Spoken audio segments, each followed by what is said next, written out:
Welcome to Deep Transformation, Self-Society Spirit. I'm Roger Walsh, and our co-host is John Dupuy.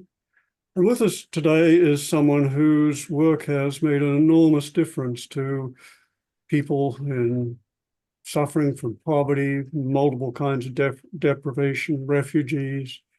This is Dr. Sally Adnams Jones. Sally was born and raised in South Africa, but got a PhD in transformation through art at the University of Victoria in Canada, where she actually went back to Africa and worked with the poorest of the poor to attempt to provide healing through art.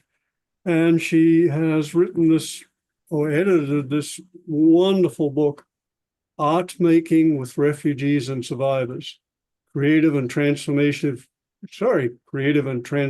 responses to trauma after natural disasters, war, and other crises.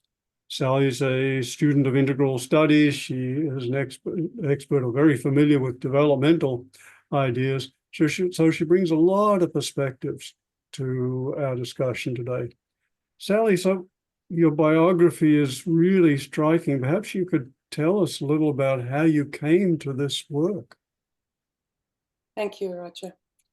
I feel very privileged to have been born and raised in Africa. I lived there for 30 years before immigrating to Canada. So it's very dear to my heart. It's a very complex country. And because it has a lot of poverty and a lot of racial issues and a lot of gender inequality, every single kind of trauma exists there as an intersection. And one of the reasons I left is because I was so deeply moved by the situation, and I felt very overwhelmed as a young person. I did not know how to begin to help. So my journey took me to other countries, including Canada. And what I find amazing is the people that I've been brought in contact with, the teachers, were exactly the people that I needed to meet. And I've been a lifelong student of how to evolve our consciousness out of suffering. And that includes education, psychology, spirituality. So my travels brought me in contact with some, I would say, world-class teachers.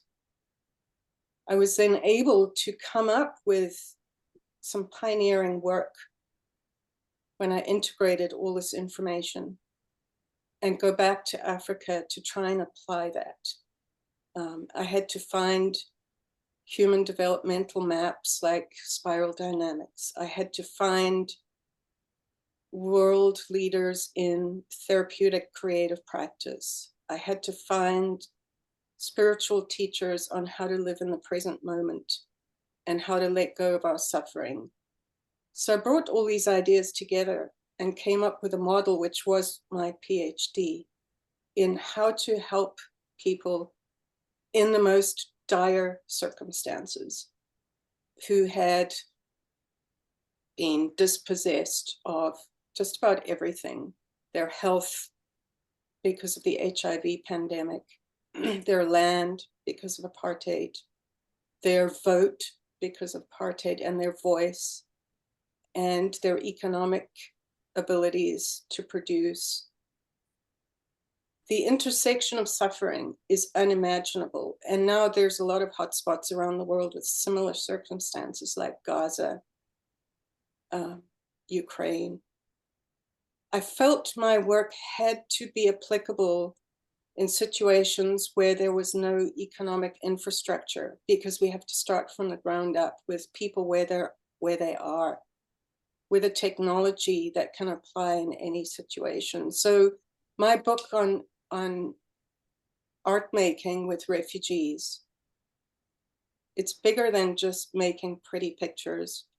It's about how to access our creativity when we've been dispossessed and dislocated, when we feel like we've got no agency left. How do we resurrect ourselves?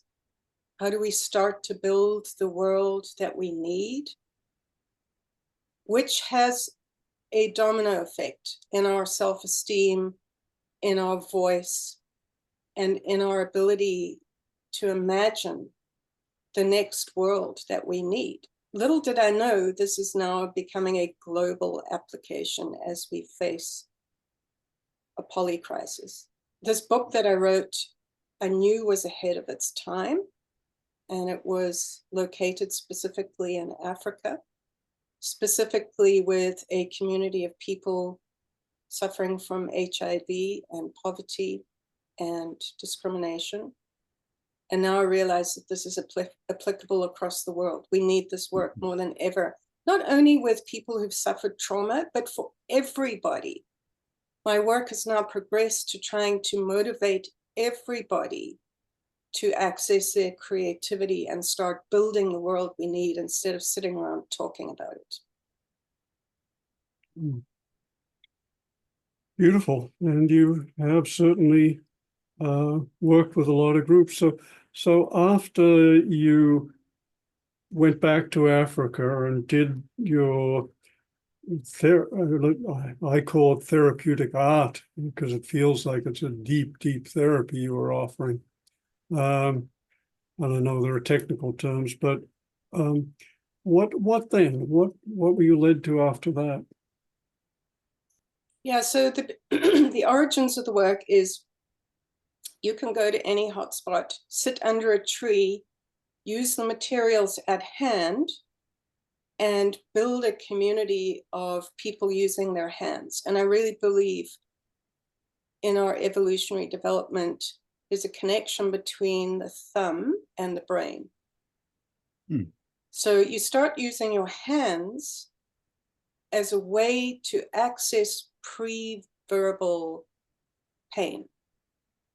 The verbal comes later. So when you've been through a massive disaster, and our world is heading that way, so I feel like this work is going to be used more and more. Yeah, you're not going to be out of work anytime soon, no. Sally. You can't find the words to describe what you've been through. That's the main metrics of a deep trauma, is you lose your words. In fact, there are no words to describe what you endured. So we have to start healing, first of all, by building a safe circle of shared endeavor using hands. And this is gender specific. It's interesting. Men love to do that with work. They love to grow things or fix something or build something together. And women will love to cook something or create something with more feminine materials. And I'm talking about traditional communities. You have to be really respectful of gender. So they can sew a tapestry or peel vegetables. So you bring the community together, first of all, using their hands. There's no words. You can just sit and chat, and slowly belonging is created and safety through shared endeavor, work. And I'm noticing this more and more, that people find meaning in work and love. So you build the work, you build the community. That is meaning. This, I really believe that we've lost contact when we start creating fancy narratives. That's a very sophisticated late stage. Meaning is built through work and love. And so once you've got the community harnessed in a shared endeavor, they can beautify their location somehow, whether it's a tapestry, whether it's a mosaic on a wall, whether it's a new concrete slab, whatever it is. And certain materials are traditionally gender appropriate in communities like that. You have to be respectful. They feel pride.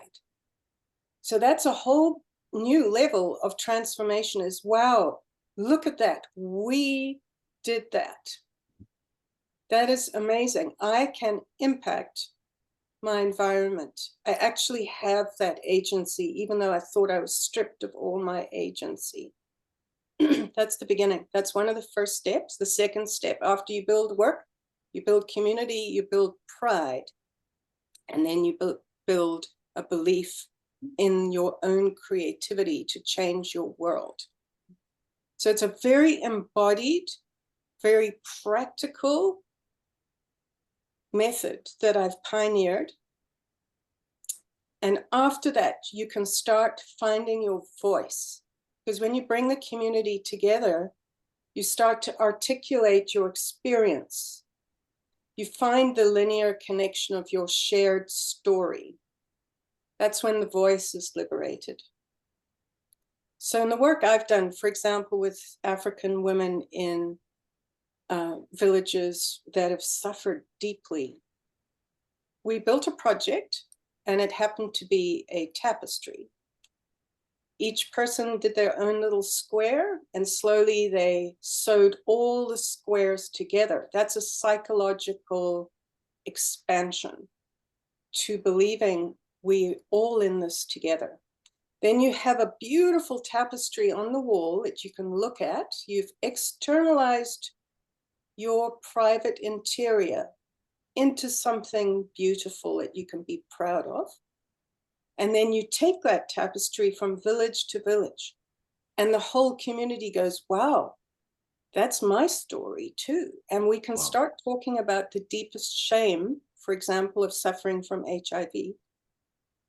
You find your story, you find your pride, you find you belong, you find beauty, and you find your voice. That's when you start being an activist and change your community. And it starts healing you, right? When you find that voice, when this creativity is coming through you, it's sacred, it's special. I mean, I don't know what language you want to use, but there's something that very special. And I wanted to ask you too, is how did you get into, how do these people open up their hearts and minds to you? You just walked in the village and say, hey, let's make a tapestry. How did they become to trust you? Because it entails a lot of trust to do the kind of work that you've been doing in these poor communities. Yeah, I've worked with several Indigenous communities in this way, including in Canada with carving totem poles, so you have to find the Indigenous method, the preferred method of that gender. Wood is not for women, wood is for men, tools. Traditionally, I'm not saying in other communities we feel free to use any materials, but if you go into an Indigenous community, you have to go in empty, you literally. First of all, you have to get ethical permission to be there from the elders of the community, and you have to establish a relationship. You have to verify that you're not going to be there to exploit them in any way. So I spent the first month in this village just being with the community, doing what they do, which at that time was mostly attend funerals, because a third of the village was dying from HIV. And now that PEPFAR is withdrawing its aid, there are going to be millions of Africans dying from HIV. Anyway, so this work, it can only be more and more applicable. I spent the first month just being with the community, peeling vegetables, singing songs, because it's a very oral, vocal, chanting, rhythmical community. And finding out what their needs were, and then applying my work to their specific needs. And in that community, there were people doing this work. There's a beautiful woman, Dr. Carol Hoffmeyer, who was there, a medical doctor who valued art as a therapy.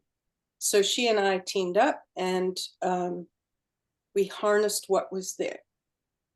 So while we were doing creative endeavor, she was able to do HIV education. So the voices started opening up. You begin to drop in educational, supportive community issues. When you have HIV, the problem you're trying to overcome is shame. People are silenced. They can't own it. It's still very stigmatized. So once you build that trust, you can start to understand that you're in a shared situation, you start to speak about it, you start to get outside help, you start going for testing, you start getting antiretroviral drugs, and the community can start healing. So it starts from the ground up, this work. It's applicable in any disaster, whether it's genocide, pandemic, tsunami, earthquake, refugee camps.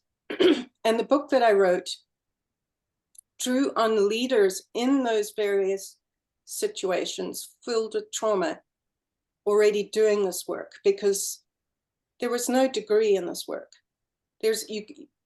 Only now can you go and get an art therapy degree. When I was starting this, there was no such thing. Art therapy degrees are brand new.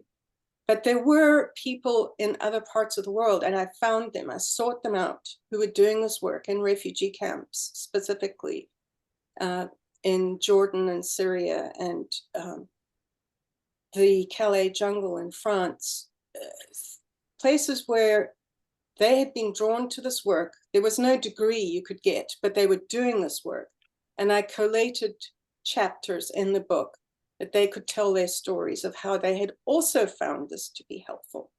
So this book is a brand new pioneering endeavor to help fundraisers, to help project facilitators, to help public health officials, to help educators, to help therapists really understand that the basis of self-esteem is agency, and that how you find agency is by finding your hands and your heart and your voice.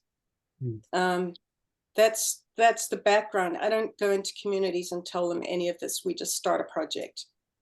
We talk about it afterwards. It's too much academia in the beginning, but in retrospect, they can see their healing journey and its specific steps that you lead them through slowly. And art and creativity is just a very deep, deep part of being a human being, isn't it? I mean, you go back to the earliest remains and artistry of our distant ancestors, even the Neanderthal. They made things with their hands. They drew on the walls of and they probably did a lot more stuff, but that's what survived. So I don't think there's probably ever been a isolated tribe or a group of human beings that didn't do art, didn't do creativity, didn't try to take their inner juice, their inner stuff, and put it out in a way that could be experienced by themselves and by others. That's exactly right, John. And you've put your finger on why I had to go further into this work. So I became fascinated with creativity. Then I asked myself the question you've asked: where did that go? We used to do this all the time as communities. 35,000 years ago, we were painting on caves. So now my work's expanded into what I call the phenomenology of creativity. And without overwhelming people, that means you have to understand what happened in the pre-modern era, because we were all creative in the pre-modern era. What happened in the modern era, which was to start moving into our left brain and moving out of our right brain. And there's a whole bunch of reasons for that. I write about that. I don't want to bore people with that. But in other words, there's another way to look at that. We became yang and we forgot how to be yin. Left and right brain in the body. In this era, my suggestion is that we have to look at the personal and the collective oppression of our creativity, which is to discount the right brain, anything creative, and resurrect that into a polarity and integrate our left and right brain again.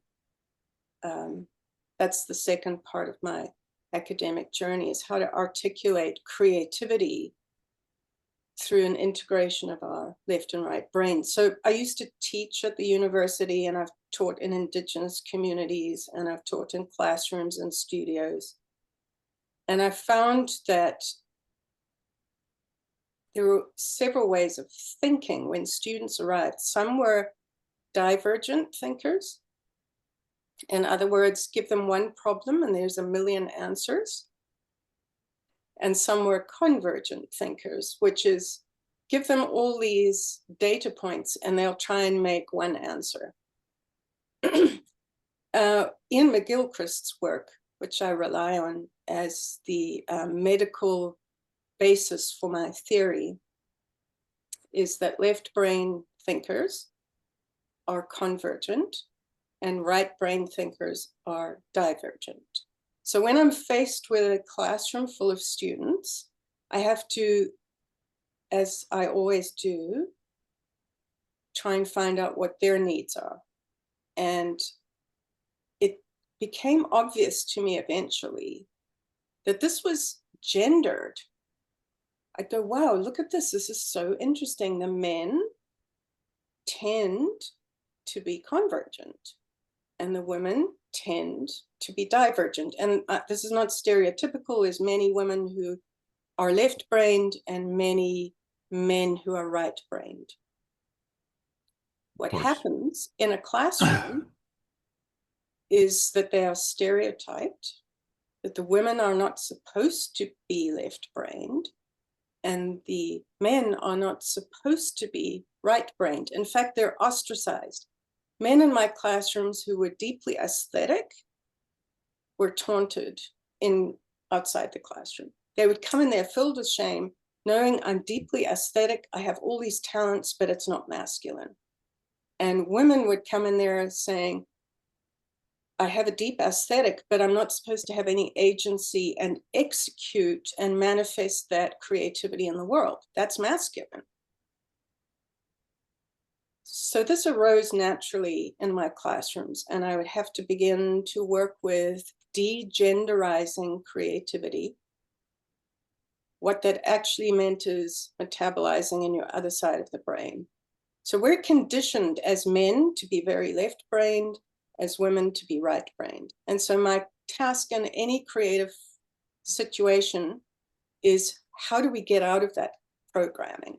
How do we get women to be more left-brained and balance that? And how do we get men to be more right-brained? And I know you, John, you're exploring that beautifully. And that means we have to overcome some stigma. So I didn't want to genderize my classroom. It became evident to me my students were arriving with all this history. Oh my goodness, I have to hide my femininity as a man. Or, oh my goodness, I have to hide my masculinity as a woman. That is destructive to creativity in general. So that was my first step into this phenomenology of creativity. And now it's moved into integral Daoism, which is to understand that the nature of emergence itself is to become aware of your polarity and integrated. And the more you do that, the more creative you become. So this Can you give an example of that, Sally? What that would look like? Yeah. So given any creative project, most people show up either with an ability to imagine or intuit, and they're weak on execution. Or somebody will show up with a very engineering understanding of the data, but they can't imagine or envision. I'm stereotyping, but these are the people that show up in my classrooms. My facilitation means we have to expand into the opposite, please. Progress means engineers have to become more aesthetic and aestheticians need to become more data and math driven. So math and art, let's just say, let's reduce it to that. How do we imagine and then execute?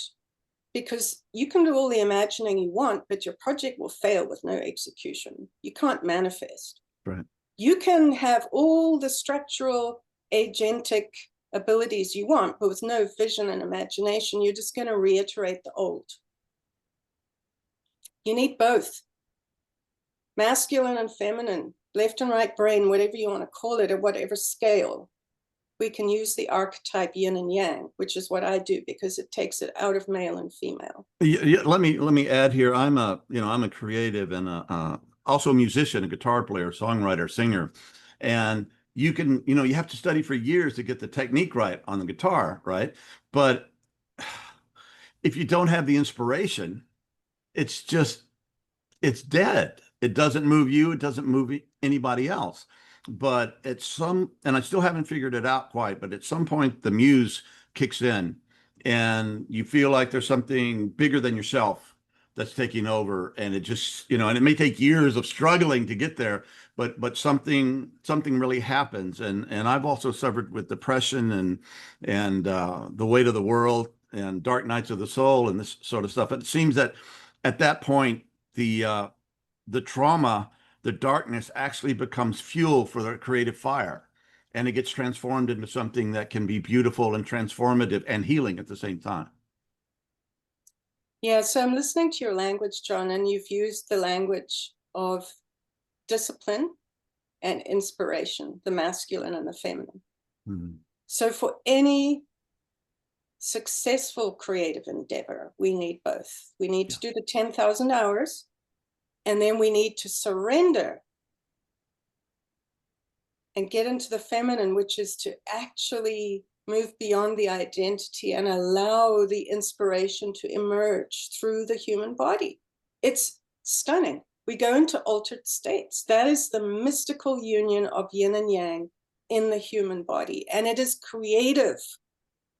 So at the lower chakras, masculine and feminine come together as procreative. At the higher levels of yin and yang, masculine and feminine come together as creative.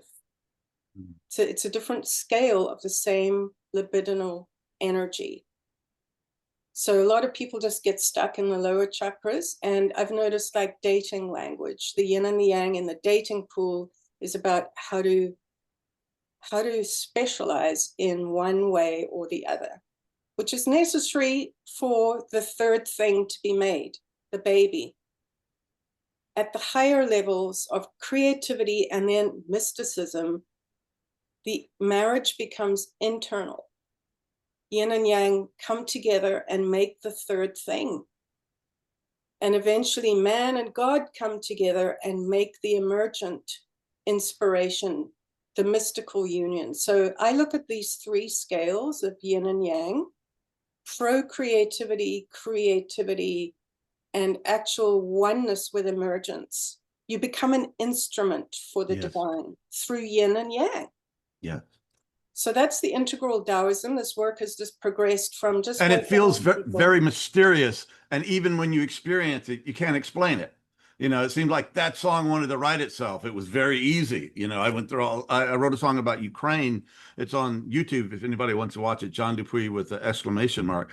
And it's hard to write topical songs that just don't sound like propaganda or cheesy or something. So I really was feeling really, I had friends over there, and I was just, the injustice of it all really hit me. So I just picked up my guitar and I got the chorus. It was just repeating Ukraine, Ukraine, just all this admiration and sadness and all the feelings I have about Ukraine. And then the verses just came out, bah, bah, bah, bah, bam.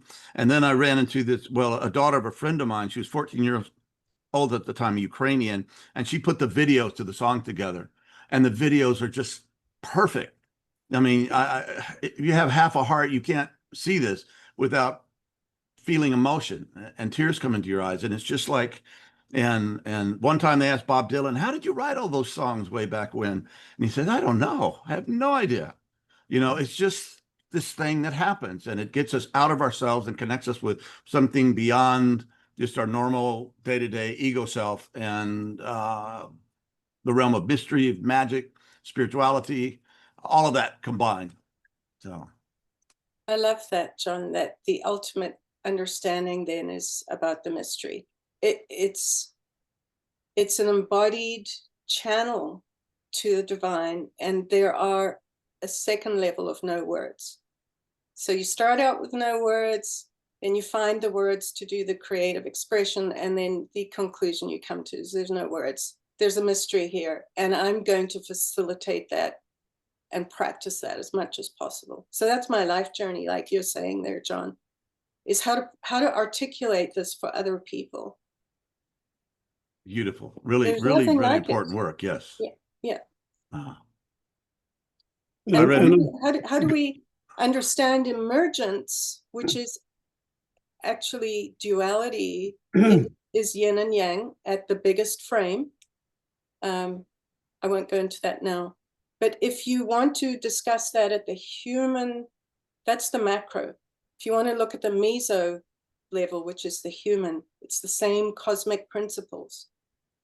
How does duality show up in the human body? And it's polarity. And it shows up at different scales. Mysticism, creativity and co-creativity, and procreativity. So that's the biosphere evolving into the neurosphere. And the physiosphere has those polarities too, with positive and negative and north and south poles and anyway, yin and yang, I suggest, is a cosmic principle that is embodied at the physiospherical level, the biospherical level, and now the neurospherical level. So that's my job, is to track that. And we call that creativity at the human level, but it's actually emergence working through the human body. That's a intriguing reframe of creativity, emergence operating through the human. That's brilliant. Yeah, I love that. Yes, that's a new one, which I'll have to think about. Is there more you'd like to say to help me and all those listening? Yeah, so this is when I started dipping into process philosophy. So I find language there, the language of holarchism, where everything we see is parts and wholes, and there's a dance between them. And how do we make sense of that? So Kussler was the person who articulated emergence, and Alfred North Whitehead spoke about reality just being a relentless movement into novelty. That's all that life is. And I'm now taking that into polarity principles. How does that work? Because we actually embody that. We're not separate from principles of emergence. We're a fractal of that. So how do we potentiate through our body? And it's my suggestion that we do that through understanding polarity principles, including just in the classroom, understanding left and right hemisphere. In the bedroom, it's male and female. Wherever you go, there's a polarity principle that produces a third thing. So I have a long history in tantric thinking. I'm a yoga teacher. I have a master's in yoga education from the Hindu University of America as well. So I was understanding tantric principles long before I started noticing in my classroom teaching creativity, these are tantric principles. It's left and right brain. It's understanding the gendered qualities that we can bring to the table of execution and receptivity. And eventually, when we get to the mystical level, we have to do that internally. So at that point, we become whole, holarchical. The parts of us have come together into a new whole. So where are those parts in the body? That's where I track the different scales. You know, polarity exists everywhere in the body. It exists in the genitalia. It exists in the chromosomes. It exists in the hormones. It exists in the breathing.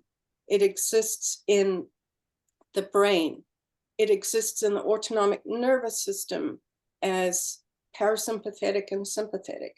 So without going into too much detail and overwhelming people, my book, Integral Taoism, that's coming up this year, looks at the 4 quadrants of Daoism in the human body. So, in other words, it looks at the biology, the psychology, the cultural sociology, and the politics and institutionalized education systems, blah, blah, of yin and yang. It shows up everywhere. And now all I can do is see it everywhere, of course, because I've been immersed in this for a year. So I look at yin and yang in the brain. I look at yin and yang in the psychology. I look at yin and yang in our stories from culture. And I look at yin and yang in our politics. And interestingly, it's incredibly relevant to our politics today. So let's move into left and right politics. Before we do, Sally, can I just clarify how you're using the term polarity? We just, and it's particularly relevant to us and our audience because we just did a dialogue with Barry Johnson, the founder of the polarity work, and Bina Sharma, who's very deeply into that. But it sounds like you're using it in a slightly different way. So maybe you could just explain how you're using the term polarities. Yeah, so polarities would be a dance between contrasting parts. So it's an erotic energy between any contrasting poles. Mm-hmm. So that's polarity. So in the physiosphere, that's between negative and positive, or poles of a magnet.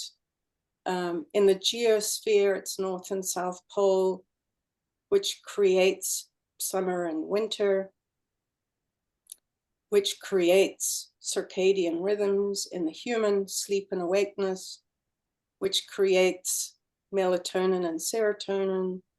Every level of existence has polarity. I know I'm making a profound, outrageous statement, but I'll stand by it. And they're interlinked in this holarchy that we call existence. They're dependent on each other. In the martial arts, we learned that there's the hard techniques, and then there's the blending techniques. And when it really becomes the thing is when you bring those two things together and just spontaneously move through the hard and the soft. And it's a very mystical, profound experience when we are able to do that. And they've been doing this for thousands of years. So.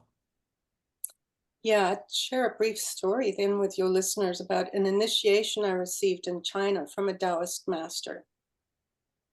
I can't explain the people I've come across, but it's all meant to be for me to come to this book. So I went to visit my sister who was working in Beijing, and she said, come, let's go look in the park. You've never seen meditative practices like you see in a Chinese park.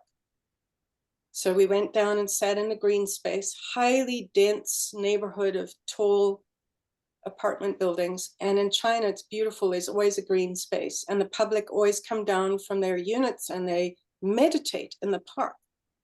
I sat there speechless. There were all varieties of meditative practice, from huge paintbrushes painting water on the sidewalk that would evaporate as a meditation of impermanence.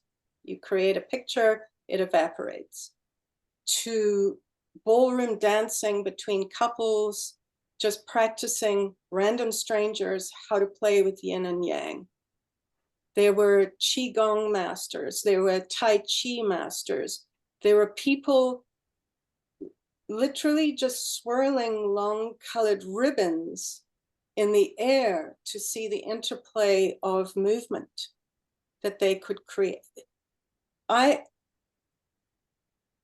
fell in love with China in that moment. And that's why my book is called Integral Taoism and not Integral Tantra. So I was sitting, minding my own business on the bench in absolute awe when a community of people right next to me, the leader who was doing a practice, called me. He turned around and pointed to me and said, you come here. And I said, no, there's a group of Chinese people around him and he's demonstrating a martial art. And again, he said, you come here. My sister pushed me forward and took my camera and my purse and pushed me. And I was the only blonde person in the whole of Beijing in that moment. And I'm a foreigner. I don't belong here. So he said, you come here.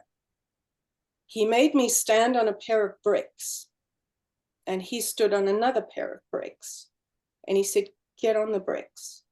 So I stood on the bricks and he spoke Mandarin, I spoke English. There was no communal language, but we understood. He said to me, the rules are contact between the wrist and the elbow only, and we're going to fight.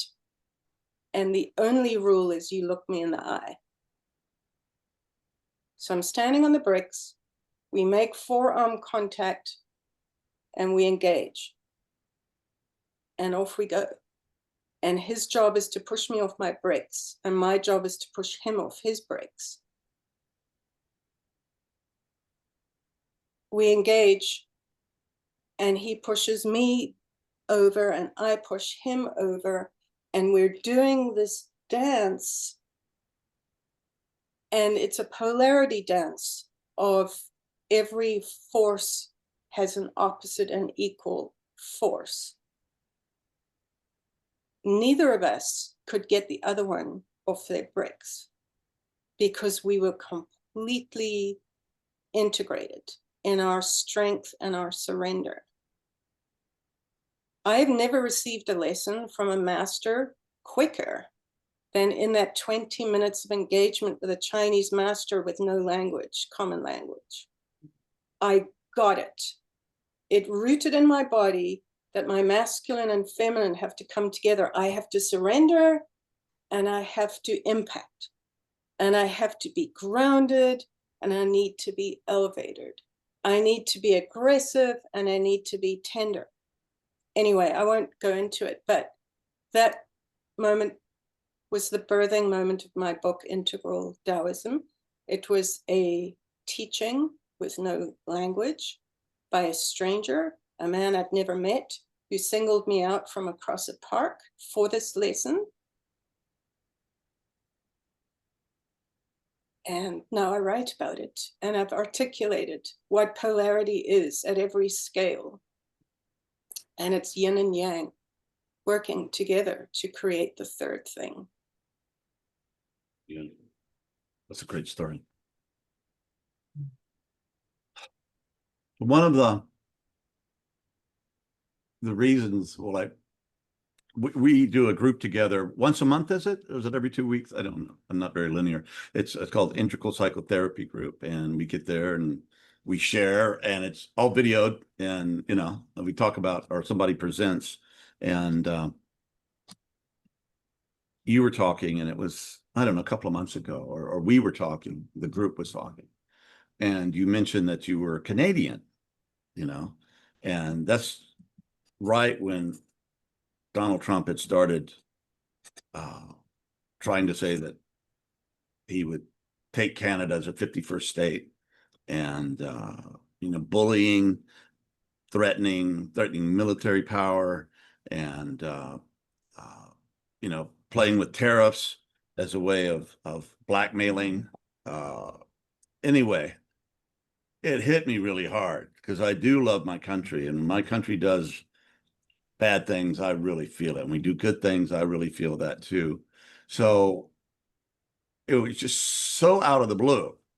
I mean, it's like Canada, I mean, the meme about Canada, they're like us, they're just nicer, right? And you've been there with us through wars and all this stuff. And for him to do that, it's just unconscionable.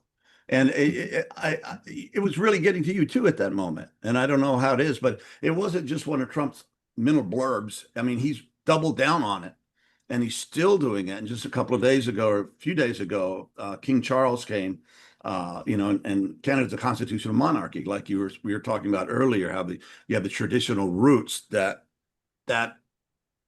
plants you in. And he stood up for Canada as a separate individual entity. And what makes a country? The people make a country. It's not the borders, it's what people feel about themselves. Like Putin said that Ukraine was not really a country. Well, they weren't. They sure are now. You know, they've come together, and Canada, as my understanding, has, I mean, he's successfully divided America, and that's the way he's assumed power. But he, in my impression from looking from the outside into Canada, he's united your country. So what is it? What does it feel like from your end? And you're a psychotherapist and obviously a very intelligent, sensitive woman. What's going on with that? Yeah, it's interesting, John, because our Prime Minister, Mr. Mark Carney, just this week said Canada is Athens and America is Rome, the Romans. So I've been thinking about that. I think it's a very interesting analogy he used because we're both pro-democracy. So I've been toying with that, but it also fits into the yin and the yang. So I see this polarization as opposed to polarity between the right and the left. The right is, in my view, holding on to the past and seeing great value in tradition. And the left is trying to move into the forward and wanting to embrace change. So there's a emphasis on meritocracy, individualism, accountability, old structures, hard work. There's an atomization as opposed to a collectivism on the left. So there's the parts and whole dance going on here too, between what I would call the shadow of yin, which is hyper-collectivism, the healthy social democracy that can also move towards Marxism and communism, which is hyper-collectivity in other countries. In South Africa, for example, it's moving towards shadow feminine. And other countries where that, when extreme, moves towards fascism, which is hyper masculine. So there's the nanny state versus, and which is the left, versus the right, which is about hyper individualism. It's modernism versus postmodernism, which is going to toxic extremes right now. So polarization as opposed to a polarity dance that we need to come into play. That both are valid, both have absolute value sets. And Canada is moving into the left, the more liberal social democracy. And in our country, the conservatives are afraid we'll move into communism, Marxism. And in your country, you're moving more towards the patriarchal meritocracy, the anti-DEI. So with that said, we've got a yin and yang polarization. Trump looks at Canada and says, you are my worst nightmare. You're DEI. South Africa is even more extreme DEI. He's got that in his mind. So we should say diversity, equity, inclusion. Probably everyone knows, but just so we make it clear. Yeah, thanks, Roger. So how do we bring these back into healthy balance? From a personal point of view, Canada has been working really hard with America for decades, and our economy and our security and our nationalities have become more and more integrated. So that's the feminine, the communal. We have merged to some extent. That's the feminine. Trump is saying, no, we need to become separate. That's the masculine, the parts and the whole. And we've agreed. We think this is now important that we separate from America, that we become more accountable for our own generation of resources, our own security, our own economic independence. It's critical. So if you step back, it's the movement between parts and whole played out in politics. One is yang, one is yin, and the two value sets are trying to figure each other out. And they're both essential. I'm not going to decry or pathologize either one. If you look through history, all we ever do is oscillate between the two. So this is normal, this is healthy. However, we need to take into account the threats, threats to our sovereignty, which is a non-consensual breach of our independence, which is a threat economically, but really that's just a disguise for his desire to turn us into a vassal 51st state. So Canadians have become united about this threat to our sovereignty. It's an illegal imperialistic threat, which Americans are not aware of. They think it's a good idea to just merge with Canada. So, well, not all of them. I think it's a horrible idea, just for the record. It offends the hell out of me. Roger and I and our team would like to thank you for your support and interest in the Deep Transformation Podcast and the ongoing conversation in which we pursue the love of truth, the love of beauty, and the love of goodness, the eternal virtues and verities. If you've been touched and moved by this adventure and journey, we would ask you to press the like button and hit subscribe. It is deeply appreciated and enables us to grow and increase our ability to contribute. Thank you. Well, not all of them. I think it's a horrible idea, just for the record. It offends the hell out of me. But anyway, go ahead.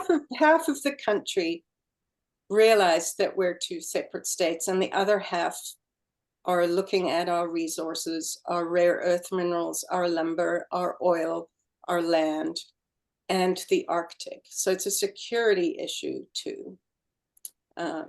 So there are several things we're doing. We have a wonderful new prime minister. He's a centrist. I'm a centrist because I'm a Daoist. We need to bring opposites together. Our previous prime minister was to the left. So he didn't look at things like militarization and security and the more masculine aspects of becoming independent economically. He looked at merging. He was more feminine in his politics. So the new Mr. Carney, our new prime minister, is a centrist. He really believes in bringing these two things together. He's an integral politician, which I find fascinating. He believes in DEI, and he also believes in militarization and security and work, building a country, the masculine yang energy. So he is trying to unite us, and he's very much succeeding. He's appealing to the conservatives who want to atomize, strip the country of resources, ignore climate change. And he wants to also include indigenous wisdom. We have tremendous indigenous wisdom in this country. He wants to include women and people of color and disability. So he is a uniting integral leader, which is interesting. He's not only that, he's a brilliant PhD in macroeconomics and has extraordinary experience in not only leading. He was governor of Bank of Canada. He was invited to be the governor of the Bank of England during Brexit, because he's a uniter and he understands yin and yang in the economic field. It's in extraordinary times for Canada, and he is not apologetic. He is not taking this lying down. He's extremely assertive about Trump's imperialism and has asserted our independence. And we're now coordinating with Europe. I could go on and on. I don't know if you want the details of how we're doing that.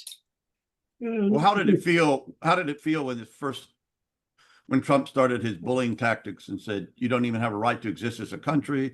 That was a historical mistake. Should have never have happened. And you'll be much happier if you're a 52nd state, and I'll do whatever it takes, threatening even military. I doubt there's an American soldier that would attack Canada, but I mean, in his, his mind. So how did that feel? What was the impact off Yeah, the so bat? let's get into the body here for a moment, John. Every single Canadian is deeply traumatized right now. I'll be honest. We know that we're 10% in size of your economy. We are the little brother here. There's no doubt if Trump wants to take us, he can. He's about to spend, $1 trillion on his military. He's got the biggest military in the world. We have been traditionally peacekeepers in the world. We have a very small military. It's less than 100,000 soldiers. We don't have the equipment you have. We know that if Trump wants us, he will take us. And that is very profound. We also know that nobody will come to our aid because NATO has been demolished successfully. So who would risk taking on the United States as a NATO? And America threatening a NATO ally is unprecedented. It was inconceivable 10 years ago. So we're adjusting to this very real threat. It's a very real possibility. And we're trying to figure out how he could do it. He could take Greenland, which he thinks is in his rights to do for security for the globe. Yep. But if he attacks a NATO ally, which is Denmark, Canada will be drawn into that irrevocably. We always, it's our tradition, fight for the allies. We did that in both world wars. We've done that. It's our history. We will have to support Denmark. Yeah. Wow. I mean, it's Yeah. inconceivable. Trump's main idea is to get hold of the Arctic. And that is Canadian territory at this point. And he will use a lot of false reasoning around that to do that. So we are under no illusion,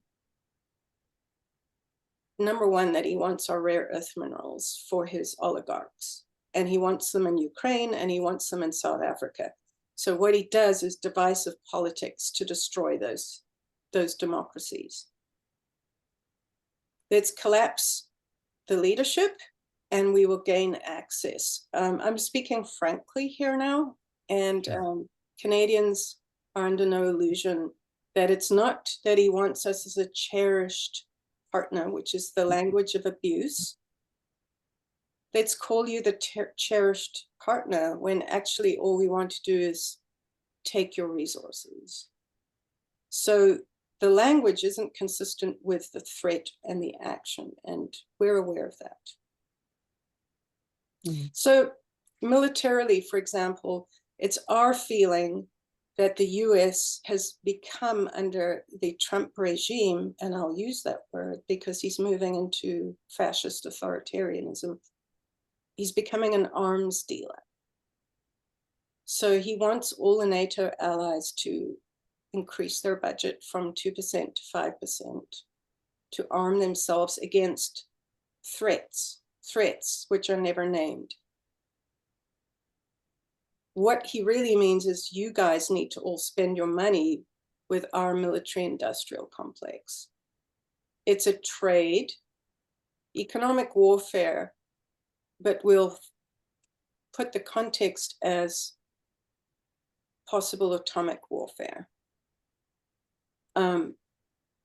And most of our military budget as Canadians was spent with the American industrial military complex. We can't do that anymore. So it's backfired horribly on Trump.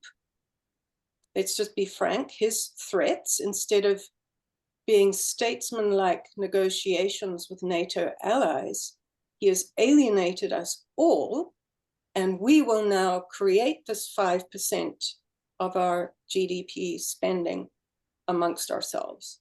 So we are canceling the F-35s that you were going to make.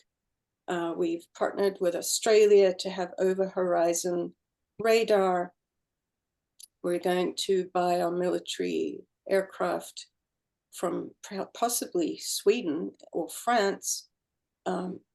We will partner with our NATO allies, and we don't really consider. Trump has removed himself from NATO. He has. So we have to respond. We can no longer buy military equipment that we don't trust. He has said that there will be difficulty with spare parts, that he could put a fail mechanism in the F-35s. So we will do our NATO obligation. We will increase our military spending, but it will be elsewhere. Now he's extorting us this week. That's the word, yeah. With threatening, if we don't spend 60 billion with his military industrial complex, his Golden Dome vision won't include us. And we should say the Golden Dome is a defense. Anti-ballistic missile defense system. Yeah. Sally, if there's more you want to say about this too, but I wonder, you grew up in a very destructive political environment in South Africa. You've lived in this, and I wonder, how do you put these together, if you do? Yeah, so I've had a very, very interesting life, Roger, because I grew up in a country that was on the verge of civil war in South Africa. And at that time, America was very instrumental in condemning apartheid and sanctioning South Africa and being the moral leader of the Western world. Yep. I lived through America standing in its righteous contempt of fascism and abuse of anybody that wasn't a white male. So I grew up under the threat of constant civil war. I was for example, a brief story, I was in a pub and I left, and an hour later that pub blew up with a bomb blast. We were in the middle of horrific civil unrest, which is why I came to Canada in 1989. I did not want my two sons to be raised in a civil war, because as white men, they would be conscripted into fighting. And then later they would be discriminated against in the workplace once democracy happened. That's another whole story of how South Africa has become what it fought against. That's now Trump is trying to put the spotlight on reverse racism. So long story short, I grew up very politicized. From the age of 14, I was aware of left and right politics. What is communism? What is fascism? What is Marxism? All very different things, and the language today is just thrown around. It means nothing, but they have specific meanings. And I grew up with white male supremacy that becomes a hegemony in the culture that you don't even know it's there until you become aware of it.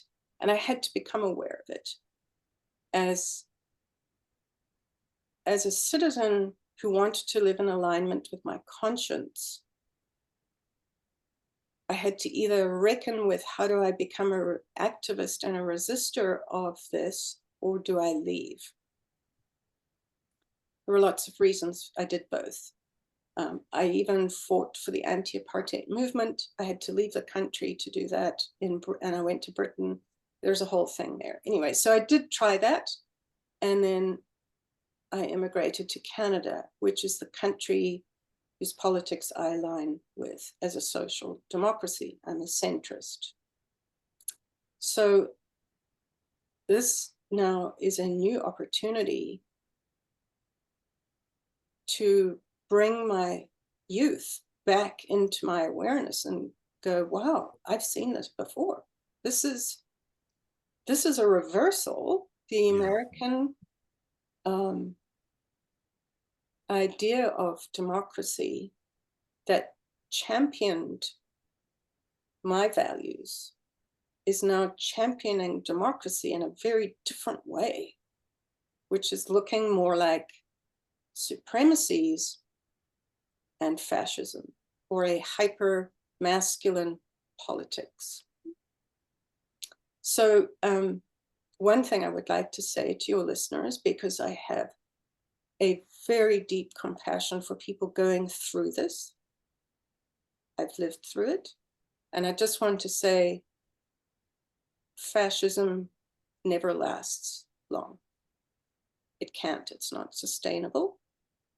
I saw the end of it myself in 1994. Fascism, also called apartheid, came to an end because the forces of democracy are just too strong and people won't let it last. But when you're going through it, it's very traumatic, and it's a sense of moral injury for half the country. They don't want to be part of what they see as abuse, and they feel silenced because it's now becoming dangerous to speak out or to even criticize. Knowing the steps of how these things happen. In my country, martial law was then part of our existence. I myself had my house watched, my phone was tapped. There were even secret police sent into my community, one of whom tried to date me to get information from me about the resistance. So things become extremely dangerous. And just take hope from the fact that they can't last because they're not sustainable. And the main thing is to not fall prey to violence, because one of the most difficult things is entrapment. People can pretend to be part of the resistance to instigate violence, which gives reason for arrest and which gives reason for martial law. So people feeling uncomfortable right now, do what you can, use your voice, use your legal rights, resist, but non-violently is my suggestion, because we don't want to make this worse than it is. And most Europeans, most Canadians see it for what it is. We're hoping it's temporary. This presidential term can't last forever. There will be a correction. We've got to stand solid. We've got to stand for justice, but be patient and nonviolent. Yeah. Sally, you make the point that fascism is inherently unstable. It doesn't last, but one major reason it hasn't lasted has been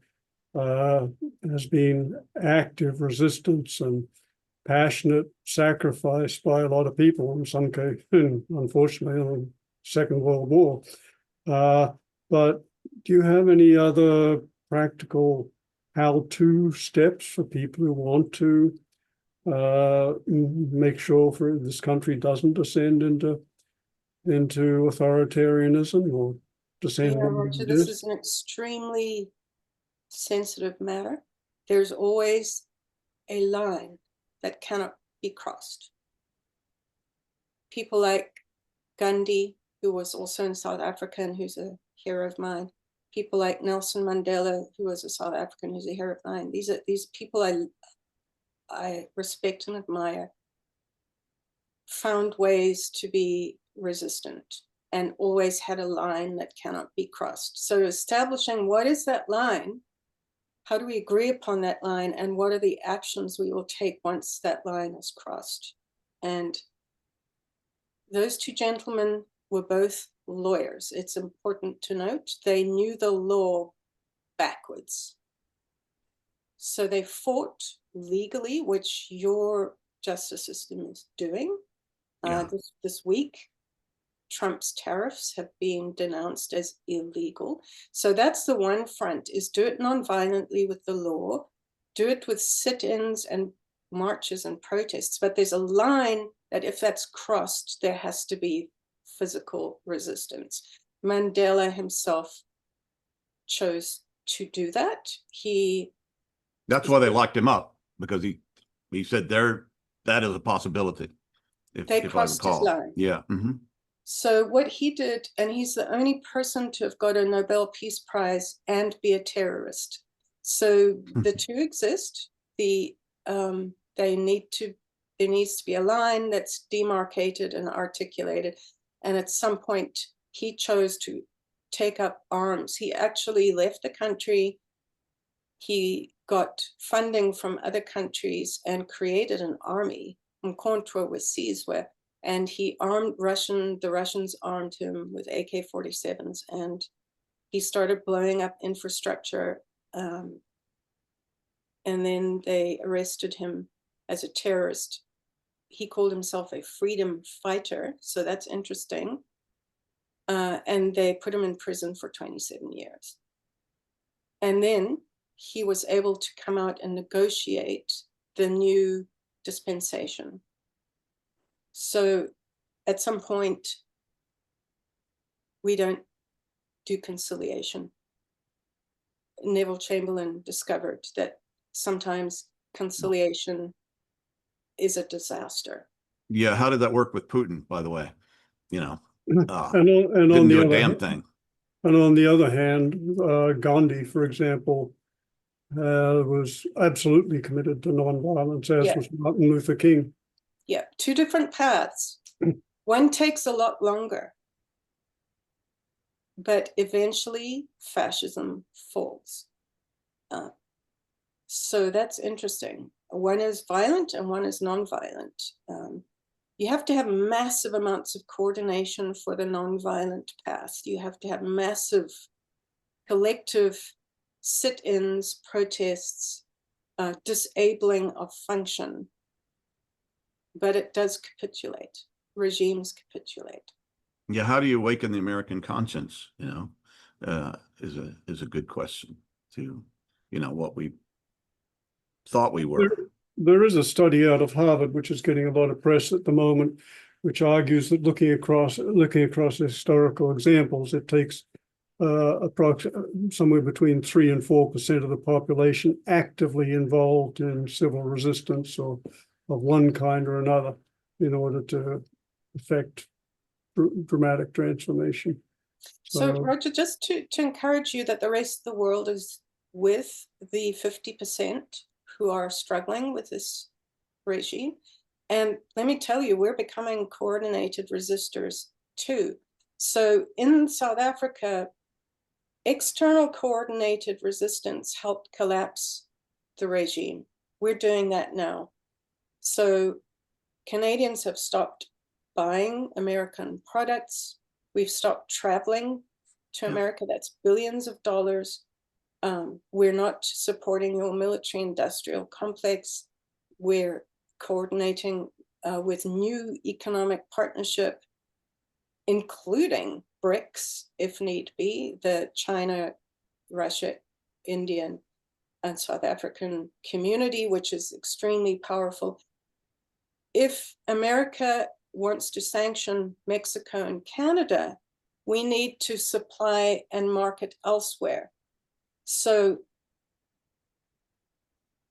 that refusal to play with Trump is going to help the 50% of Americans who don't agree with Trump, because they're going to feel it financially. And sadly, that's sometimes the only way to get That's truly sometimes the only way. I have a conservative friend and it was all good. Trump was doing the good things, but he deals in the fertilizer industry.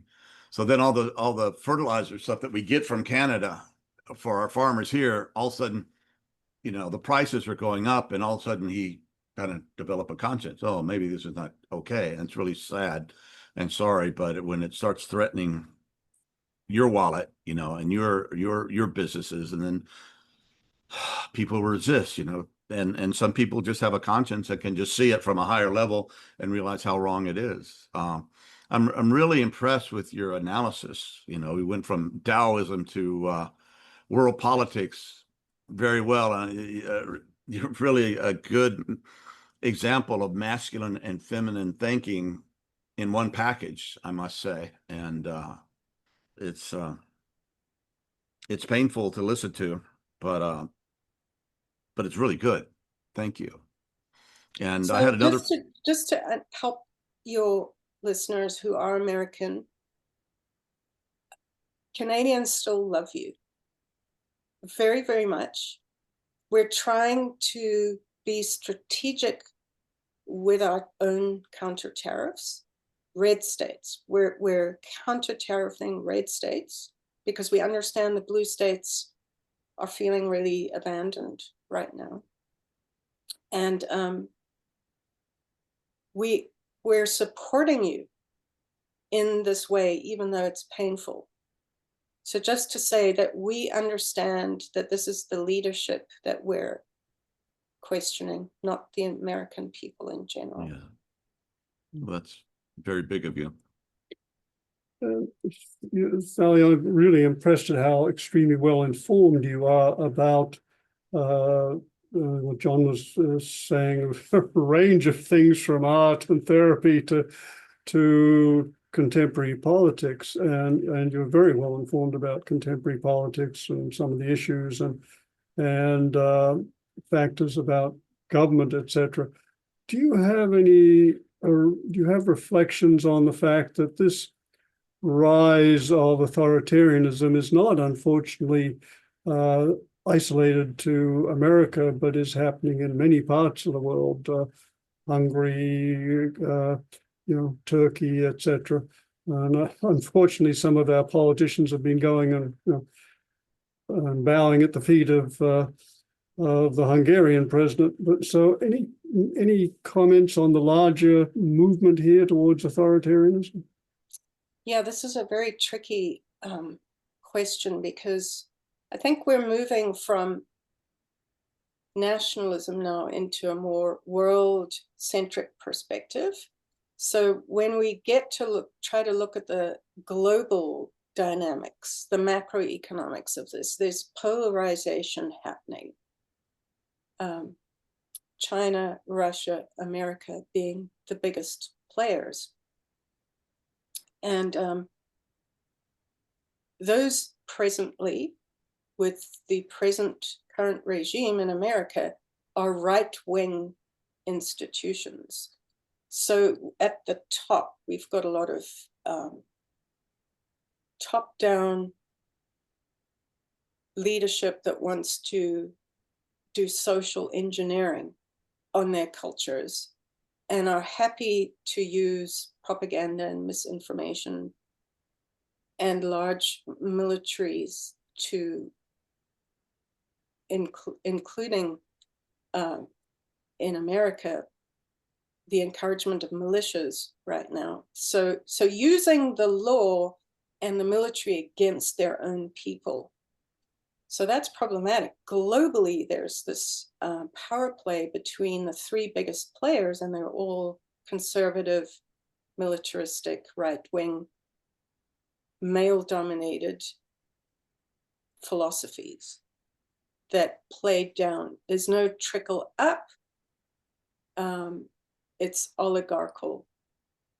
So the rest of the minor players, like the new alliances in Europe, Japan, Australia, New Zealand, and Canada, South Korea, we're democracies that have different value sets, but we're not as powerful. So that's really interesting. our only way to become powerful is to unite. And we're doing that through our democratic values and our economic trade. We have to survive this. And we will pull together as the fourth pole. We have to do that. What's complicating this is the American oligarchs, who we would call the techno bros, who are using their digital weapons to cause divisiveness in the fourth pole. In other words, destroy Europe by trying to make it more right-wing. They naturally tend towards social democracy, and Scandinavian countries in particular have the highest happiness levels, the highest levels of education, the highest medical care. Social democracy is labeled as communism in America. It's not even accurate, but that what we're up against is the misinformation and the lies that the tech bros are spreading about the failure of democracy. They never cite the beautiful examples we have of social democracies that are highly functional. So they're using their digital abilities to grow right-wing platforms in other people's countries, and they particularly are preying upon young men. So we have that issue, is the radicalization of young men back to a right-wing ideal of the 50s that never existed for anybody else but white men. The 50s were a disaster for everybody else. But they're growing this narrative that if you don't militarize as a group and insist that everybody else submit to you, you will have lost all your privileges. So this right-wing tendency to militarize, reassert a certain type of masculinity, not an integral masculinity, a hypermasculinity of needing subservience, and being prepared to fight for your privilege. That's coming into play here. It's a very complex issue. So there's a ground up problem of the radicalization of young white men, and a global problem of a swing to the right with the polarization. Well, Sally, I had a family member who is kind of in the Fox News bubble, right? Lives in that universe. She wasn't aware of any of the stuff about Trump and what he's done to Canada. So there's a large part of the population that they don't hear that. They don't hear that on their news, so-called. And that's been a tremendous hurt for this, how successful these propaganda issues have been in organizing people under these right-wing, basically lies. And Elon Musk has been going over to Europe and meeting with the leaders of these far-right parties in Germany and in Britain, I know for sure. So there is that kind of using his wealth and influence to stir that up. But at the same time, it's causing people to go, hey, democracy is precious. You know, and there was a novel, I forget that Sinclair Lewis, I think, wrote back in the 30s in the United States, and it was called It Can't Happen Here. And it was about a populist politician who got elected and moved the United States into a fascist system. And that was we heard that in the 60s too. I think it was Frank Zappa wrote a song or an album, It Can't Happen Here. And we always thought that. We thought we were above it. It couldn't happen. We're America. We have democracy. It's what we do. We led the world, you know, with our constitutional ideas and all this stuff. But it is happening, and it can happen, but it can also make people appreciate freedom more and do what they have to do to conserve it and hopefully bring it back. And hopefully this is just a small, as you're saying, fascism can't last for long. Let's hope that it doesn't last very long and America kind of wakes up and go, no, this is not okay. And it may take a financial disaster to happen for people to actually resist. John, I'd love to add one point to that, and that is, although it seems like we're repeating history and that we've seen this before, there's new elements that we've never seen before. So I don't want to be smug and always say this will end. We have added challenges, one of which is climate change, that we're ignoring because right-wing fascist leaders like to keep your attention in a small bubble. So there's that. That's new. We never faced that before. The other one is AI, and the fact that the tech bros have now taken over the skies and The satellites. the satellites, and they will be using that weaponry. It'll turn to weaponry, which is part of the Golden Dome project, by the way. It will be from the skies. And so the tech bros have a body of knowledge that nobody else understands, and they will be assuming total power because they can, because we haven't stopped them, because nobody has put limits on AI. That's a huge danger that we have never faced before. So I don't want to be smug and say fascism always ends. Yeah. Traditionally, it has, but we have new challenges. One of which is that the American tech bros, and I include Elon Musk and Peter Thiel, who are both South Africans. Interesting. Yeah. Have history. And I just want to briefly talk about that. They grew up in apartheid. They advocate for white male supremacy, and they call that Western ideology. So some of this is correct, some of it is not. I don't want to be... The one thing they advocate for, which is a new aspect of the fascist dilemma that we haven't faced before, is what they call the Great Replacement Theory. They are scared that white people are not reproducing at the same rate as other people. From their supremacy perspective, this puts Western civilization under threat. They're not from Utah, apparently. And they're blaming women because women have become empowered and they're not reproducing at the same rate. So white women, this is behind the scenes. White women are to them the critical linchpin of their theory. They need to take back their bodily sovereignty. They need to remove their abortion rights, and they need to, this is coming, remove contraception. And they need to start propagandizing about women staying in the home, recreating the 50s and having 7 babies. Yeah. And so we should probably point out, Sally, that this is also part of a larger picture, that a similar thing is happening in both in China and Russia, with similar kind of attitudes towards women and considerable political pressure to have more kids.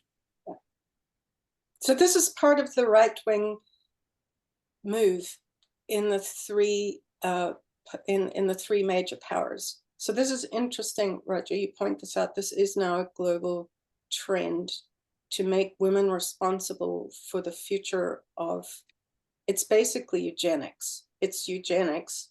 Musk himself believes his DNA is superior, and he has 14 babies that we know of, and is, some people say, making his sperm freely available. This is a new aspect to the fascism. Eugenics has always been there, but now it can be propagated across the world through the digital internet. Well, it was definitely the Nazi plan. I mean, it goes right back to Adolf Hitler and Nazi Germany. They did the same thing with women and the master race and white people, and women were breeders. You know, that was their primary function. Yeah. And so I want to add something. If you take women out of the military, take them out of all the leadership, you take away their physical bodily sovereignty, you take away contraception and abortion, we're left with economic dependence on men again, which is what they would like. so that we become basically breeders again. Yeah. And I was going to mention there's approximately 11,000 satellites above the Earth. Some are stationary and some are circling. And of those 11,000, Elon Musk owns 7,000 of these satellites, which people don't realize. And fact check me on this, okay? Fact check everything. But it's if he could do what he did in Ukraine, which is cut off their internet to make them behave, South Africa's noted that and won't take Starlink because they don't want to give Musk that power over there. So part of Trump's tariff deals now have become, we will make a deal with you if you take Starlink. Jeez. Yeah. So global domination in the future is who has control of the skies. Because not only will that be the communication points, it will be digital surveillance, it will also be weaponry, the Golden Dome. So we are facing challenges with fascism as a repeat cycle, but in a whole new level. Yeah, we never had the tools before that we have now. They didn't have the tools. Yeah, it's a whole new range of challenges. And I'd like to add something, Sally, to your points about how do we respond? And it seems like you've made some cogent suggestions, but it seems like the very question, what can I do? What's how can I respond? Is it's a particular first. I think it's a particular kind of question. It's not just something you have an answer immediately. It's really a wisdom question which requires pondering over time. And there's no unlike a simple knowledge question, it doesn't have a one-time answer. It can unfold as we feel deeper into the question and deeper into ourselves. So, first question, for responding to multiple things, whether it's climate change or authoritarianism, is what can I do? But below that, there's a question of what calls me, because there's so many responses that are needed. And so what kind of suffering, what issue, what challenge calls me and moves me and resonates in my heart? And we're much more likely to be to maintain focus and effective work for something we feel impassioned about. And the third question is, what's the most strategic thing I can do? Because those of us who are in fortunate, privileged positions have a number of things we could probably do. But the question becomes, what's the most strategic thing I can do? And where should I put my energy? And so it feels like all those are a part of this. And then for those of us of a spiritual orientation, it's all part of a lifelong question. How do I live my life so as to be an effective instrument of service, of awakening, of helping, of healing? So these are just to acknowledge how deep these questions that you're raising go, and that they're probably questions which will be with us hopefully for the rest of our lives, and hopefully not about fascism and authoritarianism. Hopefully you're right, and that will pass, not only in America but in many places. But these kind of questions will remain, because the great issues that we're facing, as you're pointing out, are not short term. They're with us for a long, long time, and we're going to have to live with and respond to them if we're to maintain even a survivable planet. Yeah, you asked the perennial question, really, Roger, which is how to stay on your bricks. How to stay on the bricks. Okay, that's a good lesson I learned in China from the master was, how do you stay grounded? How do you stay balanced? How do you meet your opponent? How do you learn when to surrender? These are the perennial questions. So I do believe that even though it feels intense right now, intensity is in cycles.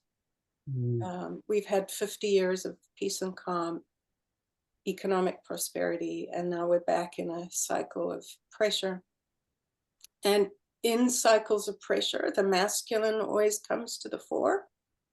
That's the fight and flight in the autonomic nervous system. In times of peace, we go back into parasympathetic and we can relax and create. So we can, my brief answer to you would be understand polarity.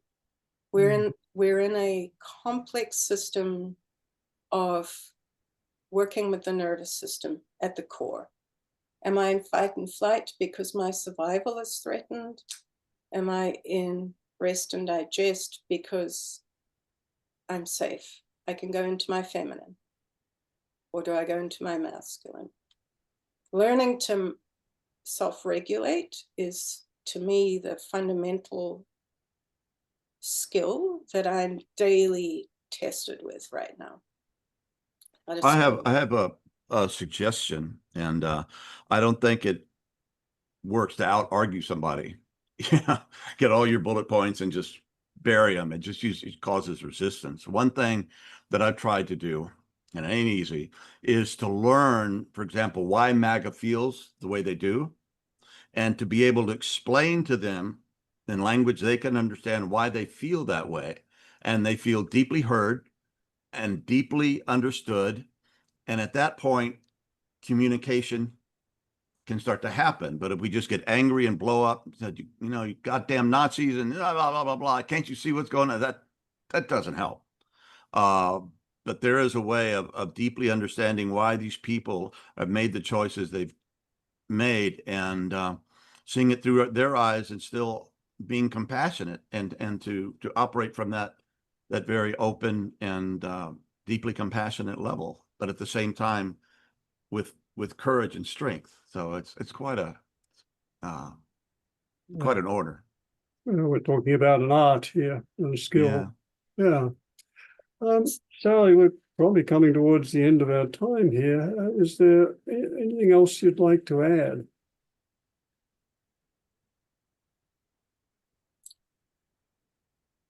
I could only speak from my own experience that I am really enjoying connecting with nature while it's still here.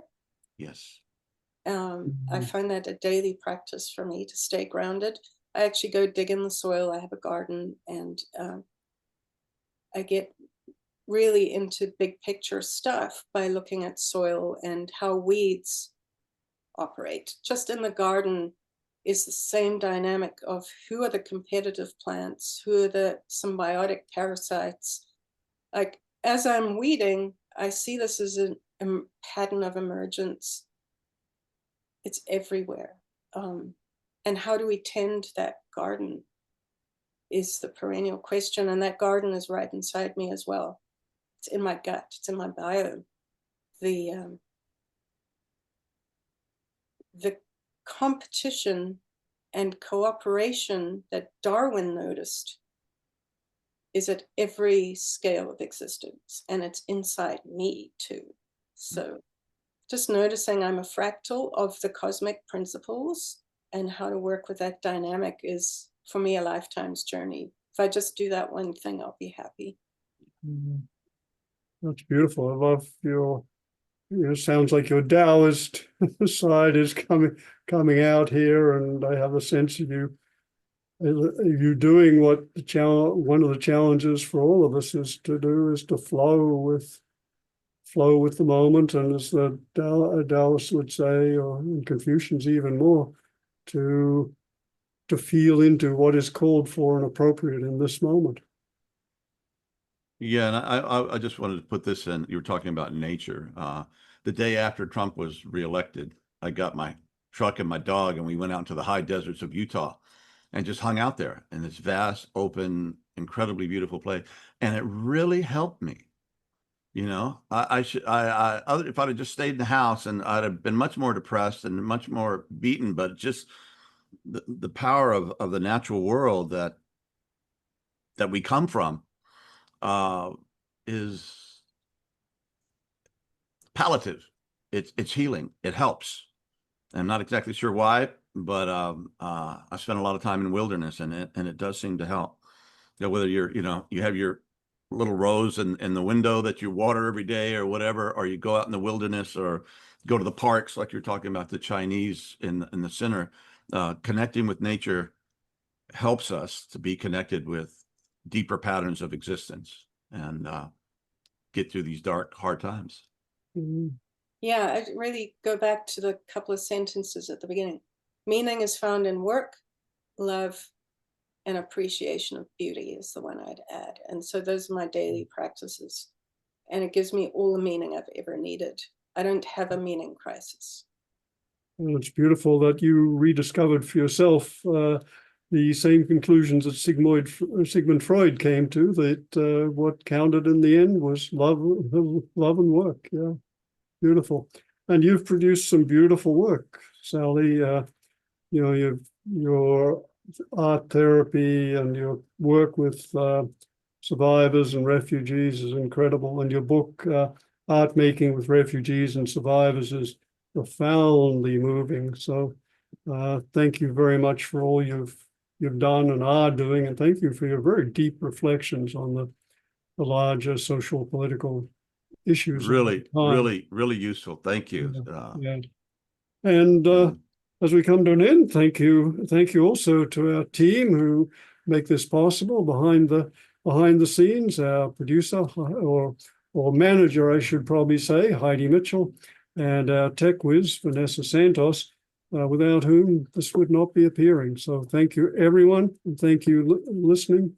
And I might add the community that has latched onto this thing and made it grow much faster than we ever imagined, that support this podcast, and for the incredible people that we get to connect with. And for all of you out there, God bless, and let's get through this together.